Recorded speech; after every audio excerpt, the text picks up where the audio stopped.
Okay, welcome everyone. My name is Arden. I may have spoken to you on the phone or may have emailed you, but if I haven't met you before, pleasure to meet you. Today, what we're going to do is we're going to cover through member directory and golf ID management. So we're just going to go through the basic fundamentals of it and also the all the basic navigation for golf for the golf ID management and member directory. So if I share my screen. So first what we'll be going through is we'll be going through the golf member directory. So most of you probably seen about halfway through last year there was an enhancement done to the directory, so it's probably got a more of a modern look, and for clubs that use the My Membership product as well, it's probably more streamlined to look like that as well on top. So we'll basically go through the navigation first. So to get into to the member directory, you go up to the top menu bar on the golf product, and then you go down to membership and then member directory. When that page loads up, so now what we'll go through is, as you've probably seen with the new enhancements to it, there can be a lot more filtering, and that can be pulled out of the directory. So like the old way, it's just more of a modern look. You've got your different membership statuses and you can filter them out. So currently, as you can see with that example there, you've got members, so it'll be all your private members. But if you've got, you can have multiple selected, so you can look at all your public visitors and all your administrators, plus all your resigned or inactive unfinancial members.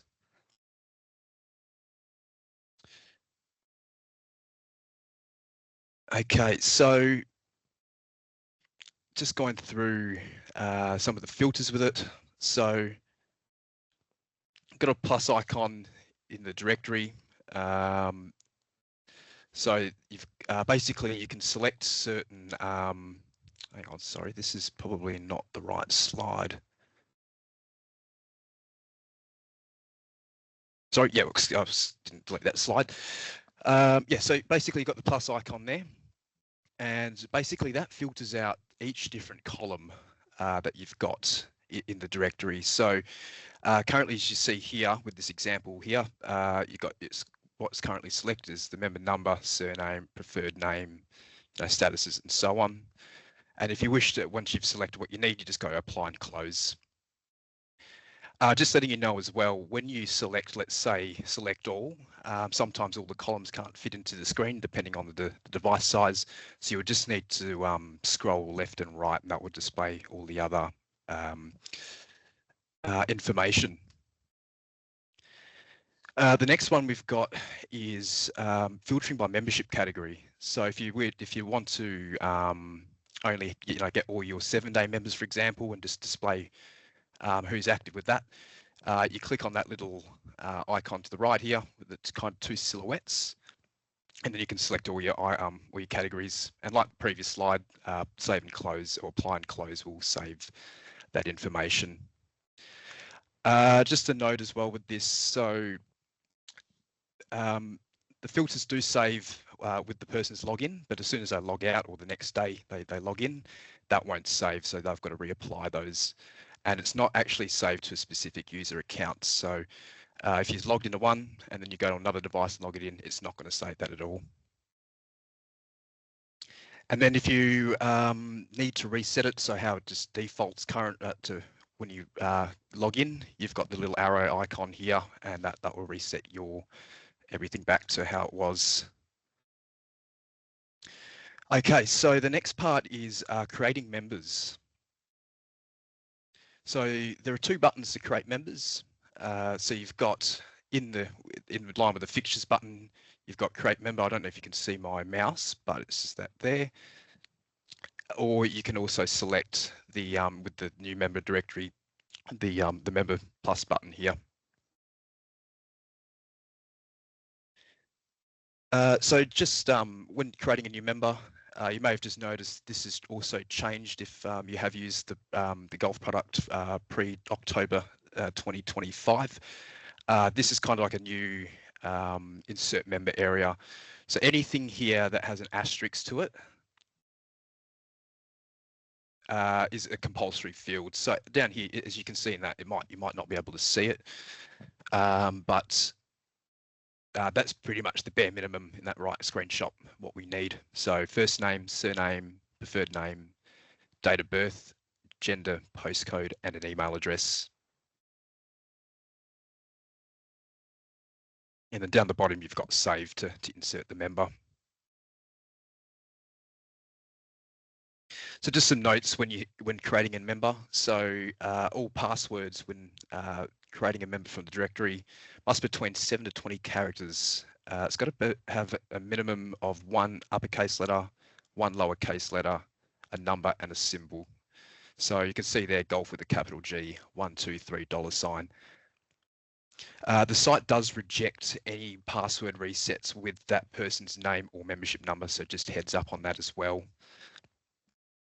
Membership numbers and username fields should match. So if I go back a slide again, you've got your membership number here, where my mouse is, and then you've got your username. So just letting you know as well that the username is what is entered, what the member actually enters as their member number to log into the website. So if that's showing membership number up here is 123, but username is 124, they would need to enter 124 for that. So they should match. And just an additional thing for clubs that do have club integration, membership integration, you don't need to create a new member. So you can still create that in your membership system, but it's mainly just if you do have an administrator or a new staff member you need to grant access to. That's how you would do that. Okay, so once you've saved a member, or you've inserted a member, you do have the ability to change things. So just another thing on top of this as well, for clubs with membership systems, your integration will override this. So this is more for clubs that some of this information will be overridden. So just the heads up on that. But this is what each button means. So the update button here saves any changes to a member. The assume identity allows the admin to view the members from what they see on the website. Contact details, so that's where all the members' addresses, phone numbers, email addresses, all the contact details are in there. The members and administrators can also add profile pictures to members. It's a fairly small size, so 600 kilobytes. It can potentially look a bit pixelated, but you do have that option. Security, so this is for more, committee members or staff members, adding security roles to them. Email history, so if you click on that, that will show the amount of emails sent to to that member. I think off the top of my head, it's probably at the two weeks. And then you've also got a password reset function as well, which will send the member a password reset email.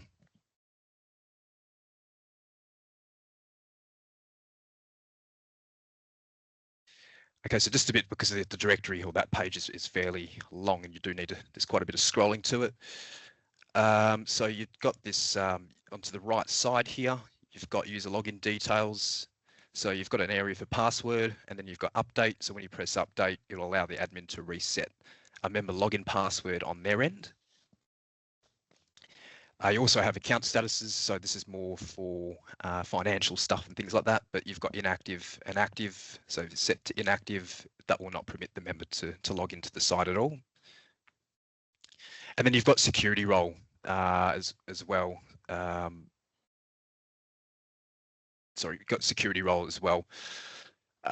This generally changes with the membership category. So in MiClub, the membership category can be configured as, administrator, public, full member, and visitor.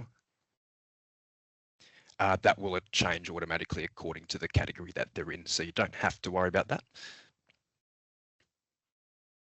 Okay, so if you scroll down in the directory even more, so you've got the heading membership details. So you've got a financial to date, displays the memberships. So basically, if the site's got a grace period set up and it's past the grace period and past that date, that will automatically make the membership inactive, membership status, and the login status inactive. You've got your membership type, which is basically membership category. And then you've got your inactive or active membership statuses as well. Under the heading of other details, so you've got representing country, so you can change the flag for the member, and that will display in the club's external leaderboards as well. So when they, members go on the MyScore, they'll see that. So some people, they would like to have the Scottish flag, so you can put Scotland in, that'll come up. Representing is just a box you can put anything in, so you can just put, your state in or something like that. You've also got owns golf cart, so that's for a member who obviously has their own golf cart and they use their cart on the golf course. So as you've probably seen when you do a booking, when someone has a cart, they'll either have like a cart icon. The ones with owns a golf cart will come up red. And you've also got requires club cart as well. So that will display as black on the timesheet, and that's more for members who, for the older members who require cart every time they're out playing. So instead of them calling up to book, or let's say they've got a medical certificate on file, it's just one less thing for shop staff to try and remember to book them in or a cart in. So that finishes off the member directory. So we're going to go into more the Golf ID side of stuff now.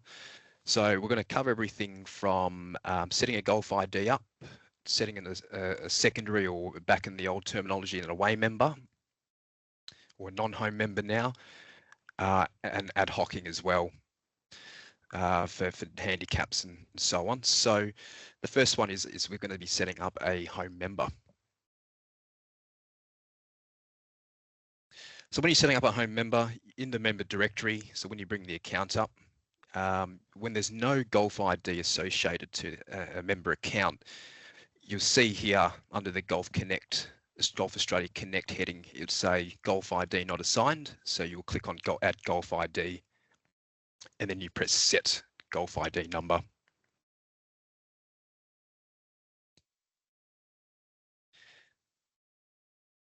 So the next you've got here, so you input the member's Golf ID in.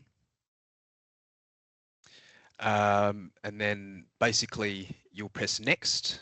When you press next, what MiClub does is it sends the person's name, date of birth, postcode, and email address, and checks if they've got matching values on the MiClub and the Golf Australia end.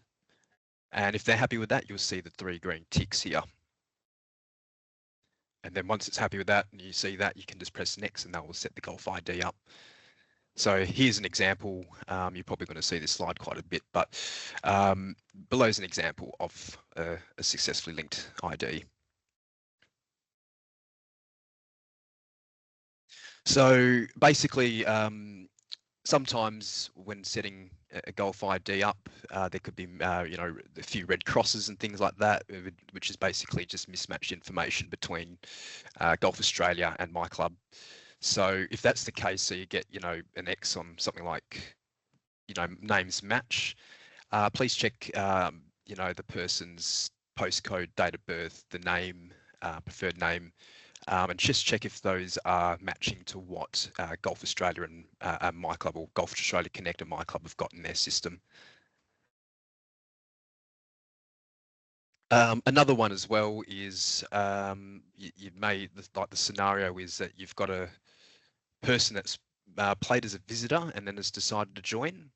And as a Golf ID is unique to a single person, and that's their number for life now, that you might get the delete visitor cross. So it might say Golf ID not in database, and that might have a cross. So that means that they've played with that Golf ID somewhere. So you've got to try to check, the public account or the visitor account, and check that and remove that that Golf ID from there, and then it will let you add it in.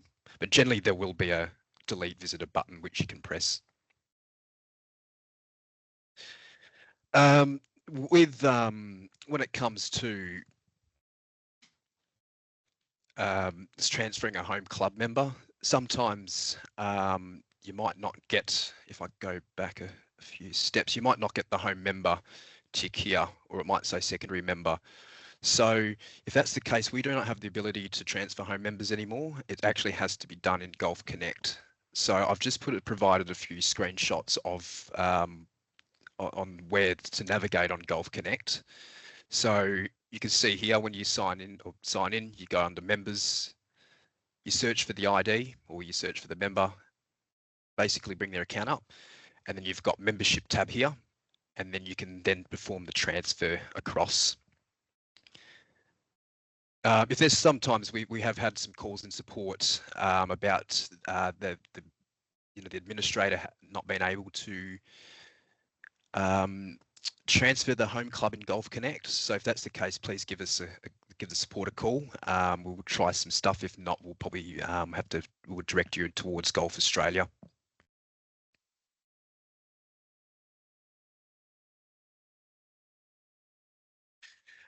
So the next one we've got is setting in a secondary or an away member. So like again, like the setting a home member, if they don't have a Golf ID, you've got to go add Golf ID, and then there will be an option. So if you select next for set secondary member, it will take you to this page here. So basically what the site's then asking you for is to input the member's Golf ID in. And once you've selected that, just select next. And when you select next, it would then do that that check between MiClub and Golf Australia. But before that, it will come up and ask for an email address to send to Golf Australia. So you can either use the member's personal email, or you can use the club email as well. But yeah, so once we've pressed next, or after we've pressed next and then put the email in, you've got, it does the check again. So once it's happy with everything, you go next. And then basically it will add in. So just a few notes to this as well. So sometimes you might see, it says home member there, but sometimes it won't have a green tick or anything like that, or it might not say secondary member or anything like that. Just check as well Golf Australia, and just check if the details are correct on the MiClub or the Golf Australia, the Golf Australia Connect program as well. And then once again, if that's all looking okay, give us a call and we can have a deeper look on that.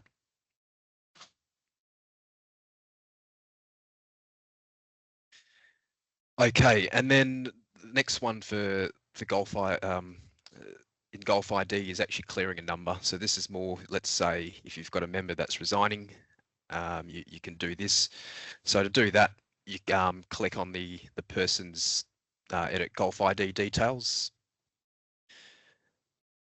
and then basically you select clear Golf ID details. Just to note as well that this does not delete or remove any handicapping history from the player. So it only just removes the Golf ID from the MiClub database. It doesn't do anything to the Golf Australia side of stuff. So once you click next, it will take you to this window, which is just down here under member details. You just select next, and then that will clear the ID, the Golf ID from the member account. The next one is ad hoc scores. So basically this is for if a match committee permits members to be handicapped in social rounds, or this could also be for new members going for their handicaps.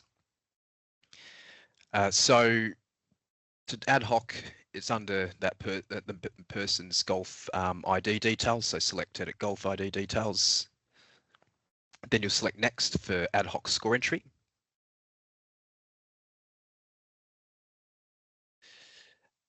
And then it will take you to this here. So you do need to select a club that someone's played at.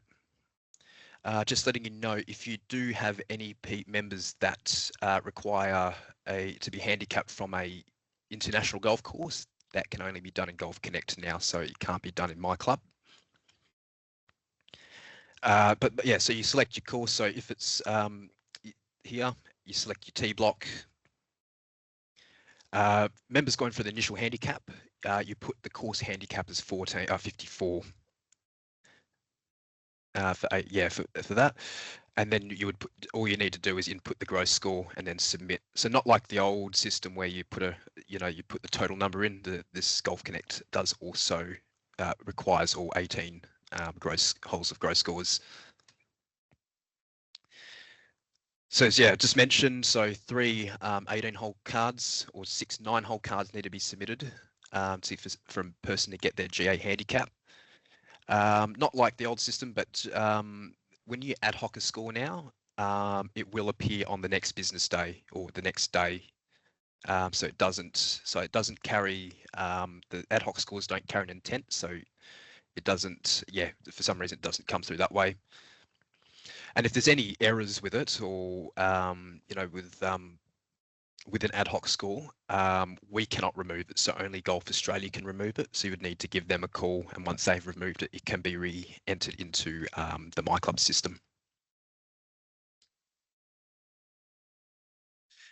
And then just the last one here. So we've got visitor and guest inquiries. So this depends on your security access. I don't think off the top of my, just from support, I think if you've got lower access, I don't think you can access it, but I'll just go through it anyway. You can also search for any person's Golf ID. So let's say that you'd like to see a certain person's, where their home club is, or they've provided you a Golf ID and you can't actually, they've given you the wrong number. You can also search for it. So to do that, I actually didn't. It's under Golf Australia, and then it's under visitor inquiry or guest inquiry according to the club. I might just quickly, I didn't add the navigation to it. If you can see my screen here, to get to the page, you just go Golf Australia, visitor inquiry, and then you can search for the number, and that will come up. But yeah, thank you very much for joining in. If you have any questions, I will answer them just on the chat there. If you've got any other things, please feel free to contact support, and yeah, we're more than happy to help you. But thank you and have a great day.